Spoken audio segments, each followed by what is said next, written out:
모든 건 데이터가 알고 있다. 여론조사에 나타난 민심, 배종찬 인사이트K 연구소장, 또 김봉신 메타보이스 부대표와 함께 자세히 짚어보겠습니다. 두 분 어서 오세요. 안녕하십니까. 안녕하십니까. 네, 자, 첫 번째 주제, 취임 6개월을 맞은 이재명 대통령의 국정 지지율을 꼽아봤습니다. 자, 한국갤럽이 조사한 결과인데요. 자세한 내용은 중앙선거여론조사심의원회 홈페이지를 참고하시면 됩니다. 자, 대통령 직무수행 평가에 대한 지지도를 평가했습니다. 자, 긍정평가가 62%, 지난 한 주 전보다 2%포인트 올랐고요. 반면에 부정평가는 31%에서 29%로 2%포인트 줄었습니다. 자, 역대 대통령들의 취임 6개월 무렵 직무평가도 한번 조사해 봤습니다.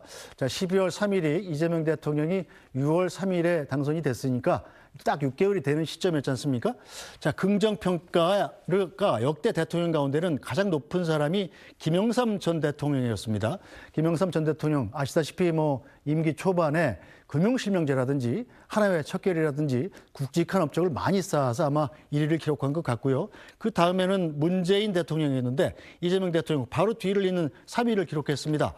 자, 역대 대통령 중에서는 상당히 좀 상위 그룹에 속하는 지지율이죠. 자, 올해 6.3 조기 대선으로 취임한 이 대통령이 역대 세 번째로 높은 지지율을 기록한 긍부정 사유를 자세히 한번 따져봤습니다. 자, 긍정평가 사유로 외교에서 32%를 차지했습니다. 그리고 경제, 민생이 그 뒤를 차지했는데 자, 전 정부 극복이 지난 한 주 전보다 3%포인트가 올라서 5%로 약간 올랐고요. 자, 반면에 부정적인 평가 이유도 민생이 4%포인트가 올라서 18%를 차지했습니다. 자, 그리고 그 다음에 도덕성 문제나 본인 재판 회피 전반적으로 잘 못한다. 이런 것들이 뒤를 이었습니다. 자, 먼저 김봉신 부대표. 이재명 대통령의 지지율 아직까지 굉장히 견조하다 이렇게 볼 수 있겠군요. 예, 맞습니다. 62%면 상당히 좀 높은 수준인데요. 과거에 물론 이제 문재인 대통령이 이제 74였는데 네. 이 당시와 지금은 좀 많이 달라져서 그 이후로는 상당히 많이 양극화가 됐습니다. 그런 의미에서 본다면 지금 62%는 상당히 높은 지지도고요. 직전에 이제 윤석열 전 대통령 30%인데 반절 수준입니다. 네. 당시에 이제 두 대통령 모두 비슷한 시기에 외교 행보가 있었습니다. 그런데 이제 윤석열 대통령 같은 경우에는 바이든 날리면 논란이 있어서 많이 이제 24까지 빠졌었고요. 그런데 이재명 대통령 같은 경우는 에이펙 성과라든지 네. 지금 힘입어서 62까지 올라간 상황입니다. 이 정도면 어떻게 평가할 수 있느냐? 임기 초 그러니까 취임 직후에 63, 64 이런 수준이었다고 본다면 지금은 그렇다면 취임 시기에 그 지지도를 유지해 나가고 있다라고 볼 수가 있겠고요. 지역별로 봐서도 대구 경북에서도 무려 11%포인트 격차로 네. 긍정평가가 더 높은 그런 상황입니다. 그리고 대전, 세종, 충청권에서는 이번 조사에서 14%포인트 많아져서 무려 69%의 긍정률을 기록하고 있습니다. 그래서 호남 다음으로 가장 높은 긍정률이 나타나고 있는 등 지금 이재명 대통령 상당히 성과를 기반으로 하는 실적을 기반으로 하는 긍정평가 인정받고 있다고 봐야 되겠습니다. 네, 자, 배종찬 소장님, 네. 이재명 대통령 입장에서는 취임 6개월 동안 성적표 역대 3위로 상당히 우수한 성적인데 국정 운영에 동력을 많이 확보했다 이렇게 볼 수 있겠군요. 일단 그렇게 볼 수밖에 네. 없겠죠. 왜냐하면 임기가 시작된 지 6개월여 정도밖에 지나지 않았고 또 하나가 이제 가장 크게 그렇게 볼 수 있는 첫 번째 이유는 대통령 국정 수행에 대해서 지표가 될 수 있는 것은 경제, 네. 그리고 외교 안보, 그다음에 소통이라고 해서 제가 ESC를 말씀드렸습니다. 이코노미, 네. 시큐리티, 커뮤니케이션. 이것들이 대체로 양호하게 지금 관리가 되고 있어요. 네. 두 번째는 뭐냐면 전 정부 극복이라는 것이 5%포인트로 새롭게 진입을 한 걸 보면 일종의 기저현상입니다. 네. 계속 윤석열 정부, 윤석열 전 대통령과 비교되면서 여기서 또 추가적으로 반사이익을 얻고 있거든요. 또 하나 중요한 게 바로 이 부분입니다. 경쟁자가 별로 없다라는 거.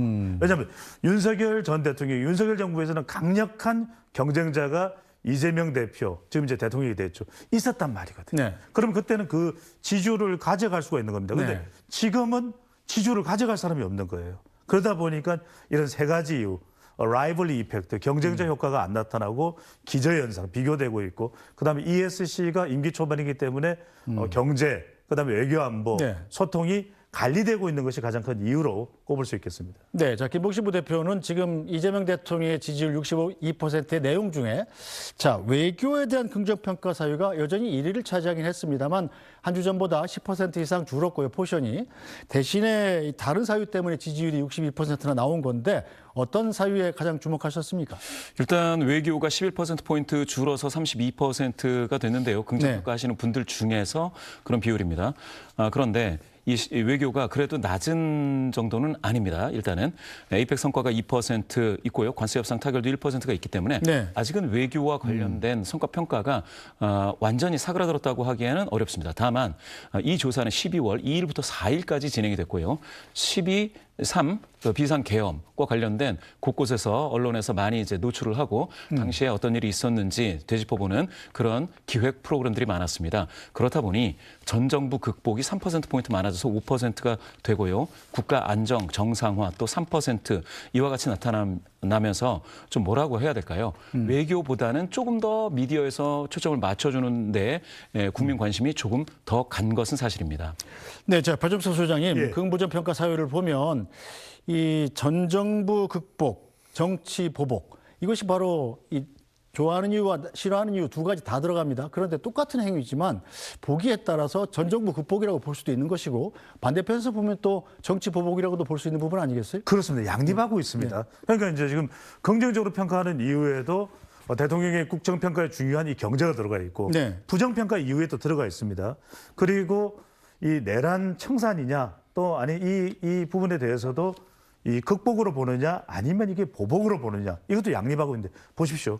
대통령의 긍정평가는 62%니까 대통령의 긍정평가 쪽에 오히려 더 무게가 실리고 있는 것입니다. 네. 이렇게 양쪽에 다 인식이 될 수 있는 평가가 나누어질 수 있는 내용인데도 왜 그럴까요? 중도층입니다. 중도층이 어떻게 판단하느냐. 중도층은 대통령의 경제 쪽에 더 좋은 평가를 주고 있는 것이고 또 내란 청산 의지에 대해서도 현재까지는 정부 극복 쪽에 보복 쪽보다는 무게를 싣고 있는 거죠. 결국은 과제는 국민의힘도 얼마나 이 중도층을 가져올 수 있을까가 중요한데 지금 중도층을 견인하고 있는 것은 대통령의 국정 수행이 주로 긍정적으로 견인하고 있는 것으로 분석할 수 있겠습니다. 네, 저 김복신 부대표 일단 그런데 이재명 대통령이 통합을 얘기하면서도 지금 이 내란 청산은 나치 전범을 처리하듯이 끝까지 책임을 지게 하겠다 이렇게 강경한 기조를 거듭 밝히고 있지 않습니까? 이런 기조는 앞으로의 지지율에 어떤 영향을 미칠 걸로 예상하시나요? 당장은 지도에 하방 압력을 주는 그런 기조는 아니라고 봅니다. 왜냐하면 최근 들어서 여러 여론조사에서 사실상 내란과 관련해서는 지난 1년 전과 비교해서 국민의 민심, 어떤 뭐 분노하거나 서운한 그런 감정이 많이 사그라들지를 않았습니다. 따라서 그와 같은 발언 자체가 지금 당장 하방 압력이 되지는 않는데요. 문제가 되는 것은 이제 공무원 사회에 대해서 이제 충격이 있다거나 그러면은 얘기는 조금 달라질 수가 있겠죠. 아마 그거는 김민석 총리의 얘기대로 최소화되는 조치 정도에서 그칠 것이 되고요. 그렇게 되면은 사실상 어떤 혐의가 분명한 사람들에 대해서만 일부 이야기가 된다면 그러면 그것도 또한 문제가 되지 않을 거라고 봅니다. 더군다나 여기 보시면 정치 보복이 이제 3%포인트 많아서 6%로 부정 이유가 됐다라고 말씀 주셨는데요.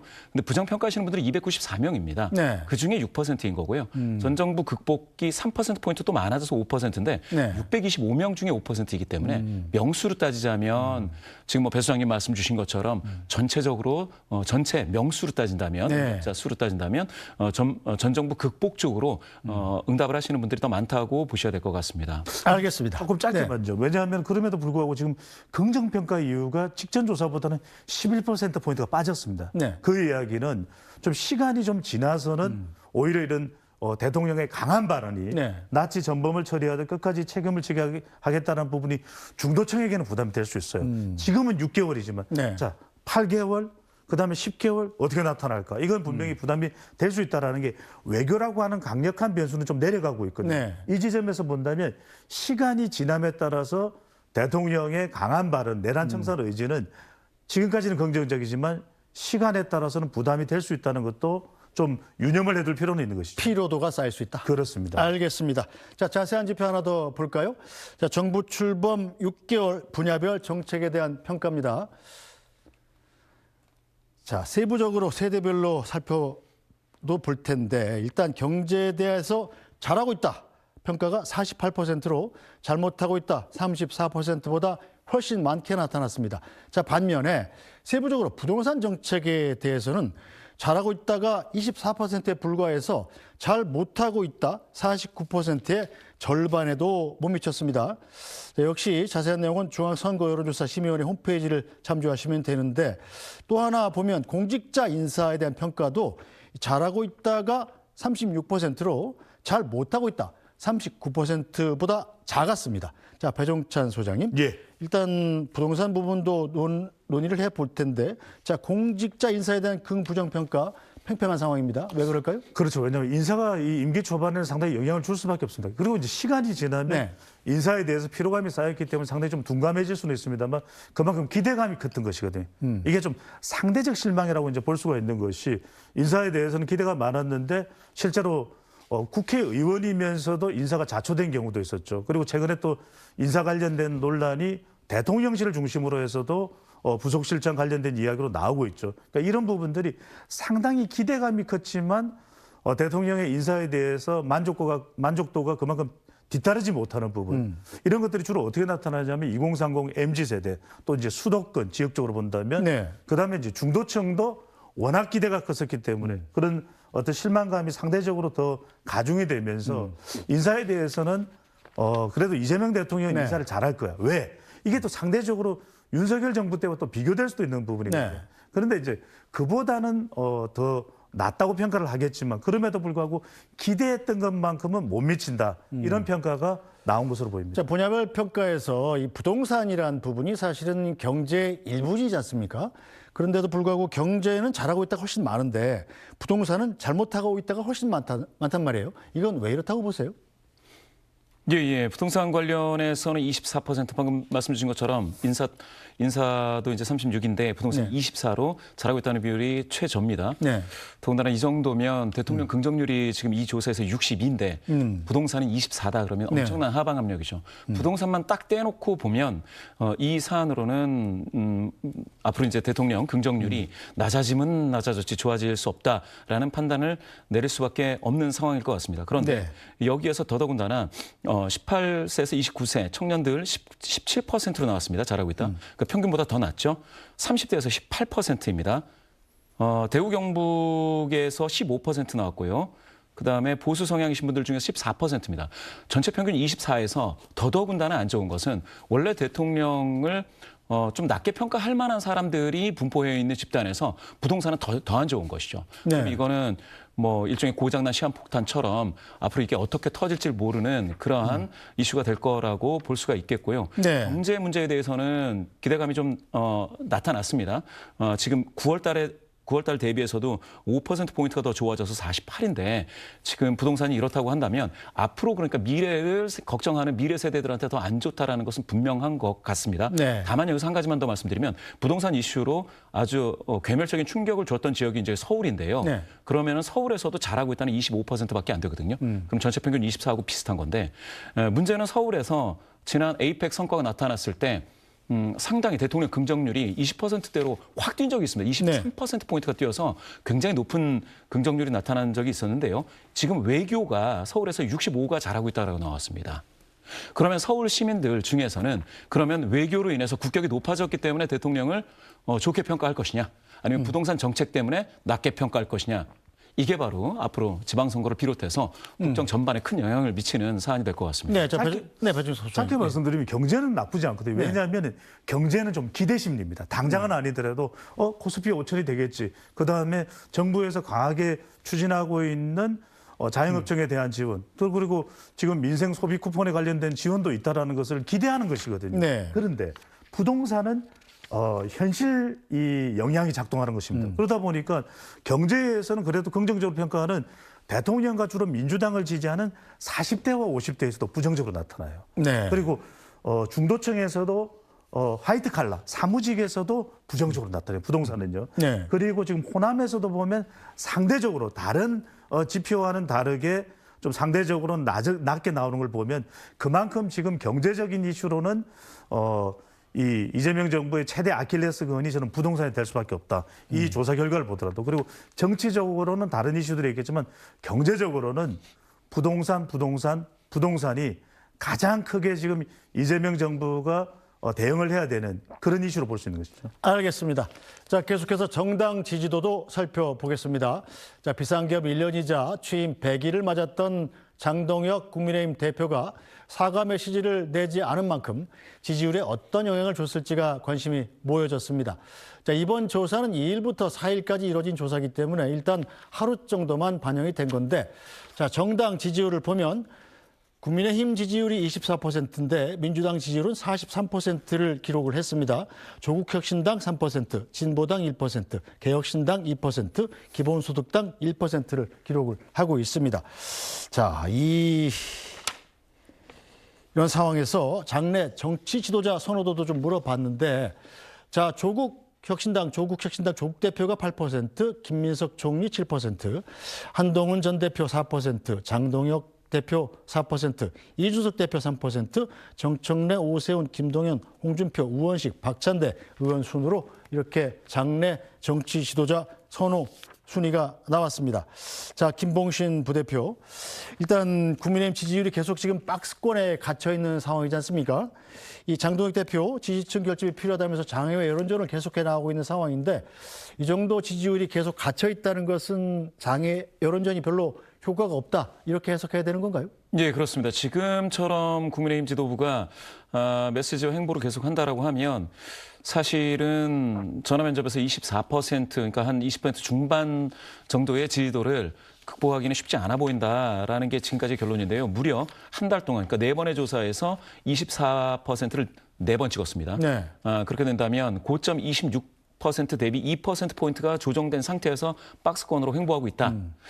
이 상태에서 지금 12.3 비상계엄이 있고요. 그럼 이 겨울을 지나면서 계속해서 작년 상황이 언론에 노출된다라고 했을 때, 그러면 내년 그 봄 4월까지 지켜보면 사실은 여기서 극복하기가 쉽지가 않죠. 지금은 거의 완전히 당명을 바꾸는 것뿐만 아니라 당을 재창당한다는 그런 결의로 완전히 다 바꾸지 않으면 네. 지금은 국민분들한테 합리적 보수 또 중도 성향이신 분들에게 인정받기 쉽지 않아 보입니다. 더군다나 방금 말씀 주신 장래 정치 지도자 선호도 있지 않습니까? 네. 거기에서 하락폭이 가장 큰 분이 지금 장동혁 대표인데요. 네. 직전 조사에서 7%였다가 지금 4%까지 빠졌습니다. 그렇게 따진다면 이제 3%포인트 하락을 보였고요. 김민석 총리는 3위였다가 7위 됐는가 하면 네. 지금 이렇게 되면은 장동혁 대표가 이끌고 있는 국민의힘은 매우 걱정이 되고요. 김문수 전 후보 이분 같은 경우에도 네. 아예 1%대도 진입을 하지 못했습니다. 네. 그러면 굉장히 3년 전과 비교하면 많이 다르죠. 당시에는 2022년 대선을 쳤던 이재명 후보가 이재명 대표가 돼서 15%로 1위였는데 지금은 김문수는 아예 사라지고 장동혁은 3%포인트 하락했습니다. 네. 그러면 지금처럼 메시지를 내서는 안 된다라는 게 민심이 그대로 보여주고 있습니다. 네, 뭐 시간이 거의 다 돼서 지금 배종찬 소장님 분석 짧게 듣고 끝내겠습니다. 네, 말 그대로 국민의힘은 대위기 상황인 거죠. 지금 TK를 제외하고는 PK에서도 지금 어려운 상황. 네. 그래서 원조 친윤이라고 이야기되는 윤한홍 의원의 그런 강한 발언이 나올 수밖에 없는 배경이 되는데, 서울, 인천, 경기도 상태가 안 좋고요. 또 가장 중요한 것은 중도층입니다. 중도층에서 민주당은 42인데 국민의힘은 17이거든요. 네. 그러니까 장동혁 대표가 자신의 지지율도 그렇고 또 당의 지지율을 보더라도 가장 확보해야 되는 것은 똥 묻은 개 이야기가 안 나오려면, 겨 안 나오려면 중도층입니다. 네. 중도입니다. 알겠습니다. 오늘 말씀 여기까지 듣죠. 배종찬 소장님, 김봉신 부대표 고생하셨습니다. 감사합니다. 네, 뉴스브리핑은 잠시 뒤에 돌아와서 인사드리겠습니다.